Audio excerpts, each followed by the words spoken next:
Nina Shirbhate. In this lecture, we have discussed about the electrophysiology with concern to the plant. Okay. Generally, electrophysiology study on the animals. In the animals, the study of neuron. Okay. The study of electrical activity of plant body is called as the plant electrophysiology.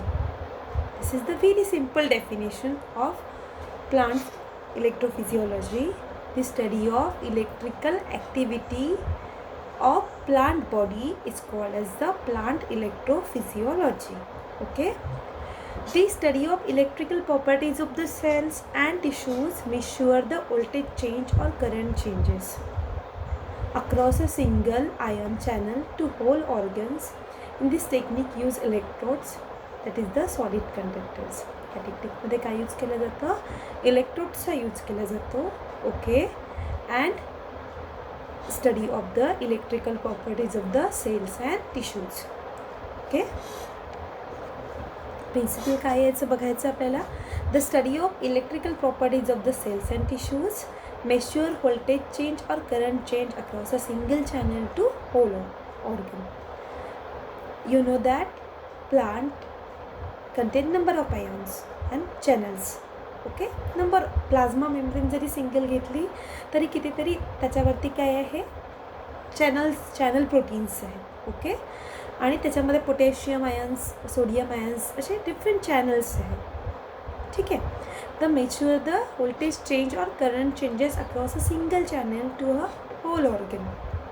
Neuroscience contains measuring the activity of neurons especially the action potential firing. याच्या आधी मी एक video तुम्हाला send केली होती मी शिकवायच्या अगोदर. त्याच्यामध्ये मायमोसा pudica जे प्लांट आहे त्याच्यामध्ये तुम्ही सिफॅलोग्राम थ्रू इलेक्ट्रोसिफॅलोग्राम दाखवला होता की प्लांटमध्ये करंट किंवा न्यूरॉन्सची ॲक्टिव्हिटी कशी होते. ओके. तुम्ही आय थिंक थोडीशी आयडिया तुम्हाला त्या व्हिडिओवरून आलीच असेल की जस्ट लाईक ॲनिमल प्लांटमध्येही काय असतात, न्यूरॉन्स असतात. ओके.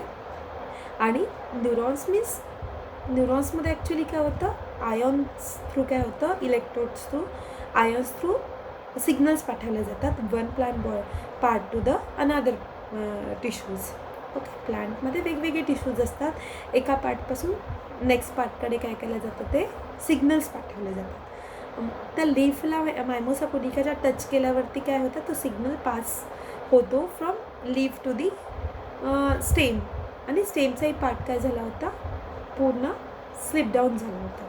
ओके. तिथे काय होतं, टर्गर मुवमेंट होते. मायमोसा पुडिकामध्ये काय असतं, टर्गर मुवमेंट होते, पाण्याची मुवमेंट असते ती. ओके. आणि तिथे पण काय असतात, नंबर ऑफ आयन्सचं तिथे रोल असतो.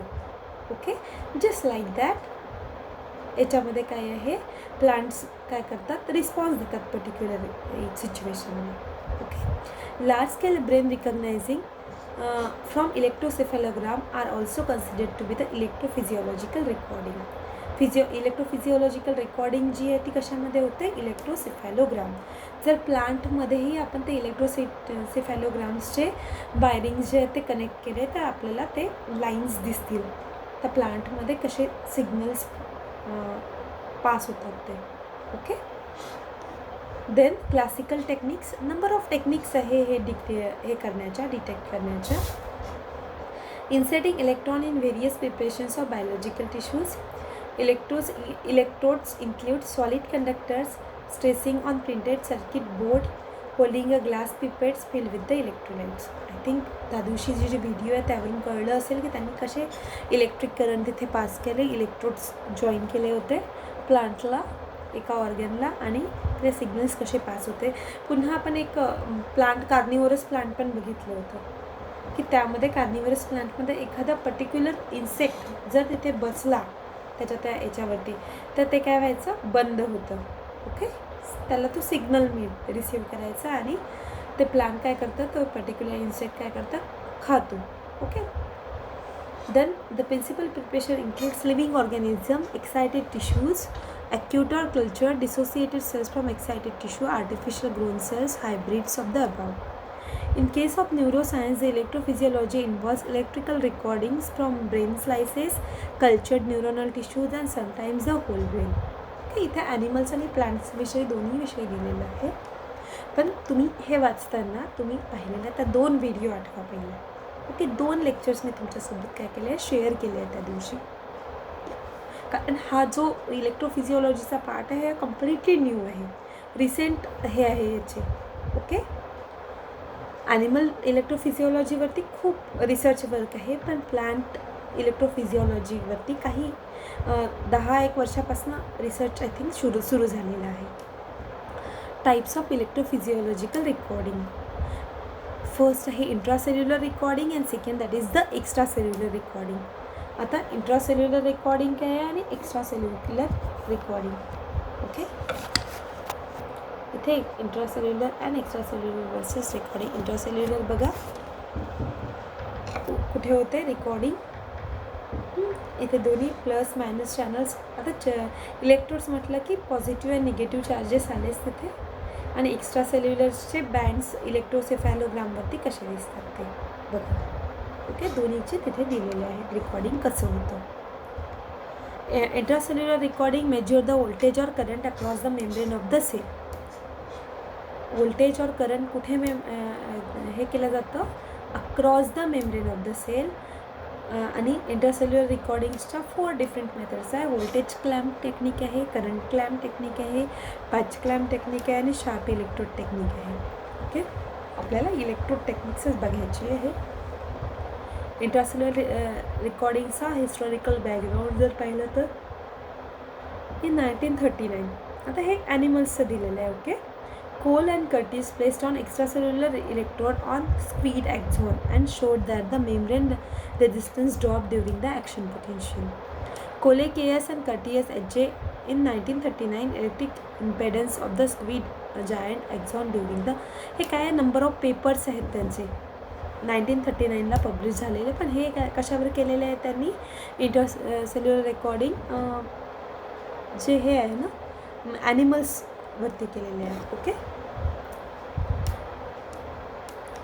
त्यानंतर 1949ला झालेला एक पेपर पब्लिश त्यांचा, म्हणजे अजून वर्क केलं तरी 1954लाच केलेलं आहे. ओके, 1952ला. याच्या ॲप्लिकेशन्स काय आहेत, it measure the membrane potential distribution in vivo and vitro. Okay, तर हे नॅचरल कंडिशनमध्ये काय केलं जातं, मेम्ब्रेन पोटेन्शियल डिस्ट्रीब्युशन रेकॉर्ड केलं जातं याच्यातून. Studying membrane potential correlation between neurons, कसं त्याच्यामध्ये कोरिलेशन होतं बॉडीमध्ये ते स्टडी केलं जातं. Changes in effective membrane time constant using network activity. Okay, excitatory and inhibitory synaptic conductances in response to visual stimulation. आपण ते बघू शकतो इलेक्ट्रोसेफॅलोग्रामवरती, आणि त्या प्लांटमध्ये मुवमेंट आहेत ते पण बघू शकतो. Then current voltage relationship activity, reproducibility of neural responses and dendritic computational mechanism. Dendrons वगैरे जर तुम्ही झोलॉजीमध्ये वेगवेगळे हे शिकले असाल, न्यूरोनरी फिजिओलॉजी शिकले असाल, तर डेंड्रॉन्स एक्झॉन तुम्हाला त्यामध्ये माहिती असेल की ब्रेनमध्ये कसे सिग्नलिंग होतं. ओके, प्लांटवरचे तर खूप कमी हे आहेत, रेफरन्सेस मिळत नाही. हे एक मी तुमच्यासोबत शेअर केलेली आहे PDF, त्याच्यामध्ये पण ॲनिमलचेच रेफरन्सेस जास्त दिले आहे. याचा रिसर्च प्लांटवरती खूप कमी झालेला आहे, काहीच प्लांट्सवरती झालेलं आहे. ओके, त्यामुळे आपल्याला बेस कशाचा घ्यावा लागणार आहे याच्यासाठी, ॲनिमल इलेक्ट्रोफिजिओलॉजीचा. Okay, then membrane potential held at constant measurability entities electrode current. The voltage clamp operates by negative feedback the membrane potential amplifier. आता हे इलेक्ट्रोड यूज करून कसं हे केलं जातं ते दिलेलं आहे याच्यामध्ये, काय काय यूज केलं जातात इलेक्ट्रोड याच्यामध्ये. The voltage clamp operates by negative feedback the membrane potential amplifier using membrane voltage and send output to the feedback amplifier. This subtract the membrane voltage from the command voltage which receives from the signal generator. This signal is amplified and output is sent into the axon via the current electrode. तुम्ही simple car असेल इलेक्ट्रिकची, remote car वगैरे, तर त्याच्या ती open करून बघा, त्याच्यामध्ये positive negative सगळे हे तुम्हाला हे दिसतील, इलेक्ट्रोड दिसतील, आणि कसं मग त्याच्यामध्ये ॲम्प्लिफायर वगैरे हे असतं ते पण दिसेल. ओके, किंवा इलेक्ट्रिक करंट कसा पास होतो त्याचे व्हिडिओज पण आहेत. प्लांटमधलं नका, पण जनरल टाका व्हिडिओज तुम्ही, electrode current, how electrode current is passes. तर तुम्हाला हे सगळं सेकंड दिसेल आहे. याच्यामध्ये काय काय आहे. ॲक्झॉन जे आहेत, इंट्रासेल्युलर इलेक्ट्रोड आहे इथे ॲक्झॉनवरती. ते काय करतं, मेम्ब्रेन पोटेन्शियल ॲम्प्लिफायरकडे पाठवतो तो सिग्नल. देन मेम्ब्रेन पोटेन्शियल ॲम्प्लिफायरकडून सिग्नल जनरेटर जो आहे त्याच्याकडे जातो. त्यानंतर फीडबॅक ॲम्प्लिफायर आहे इथे, करंट मॉनिटर आहे आणि पुन्हा त्या ॲक्झॉनकडे जातात ते सिग्नल सगळे. ओके, फीडबॅक ॲम्प्लिफायर काय करतात, जो काही सिग्नल त्याने रिसीव्ह केला असेल त्यावरती काय घेतं, ते ॲक्शन घेतं. ओके,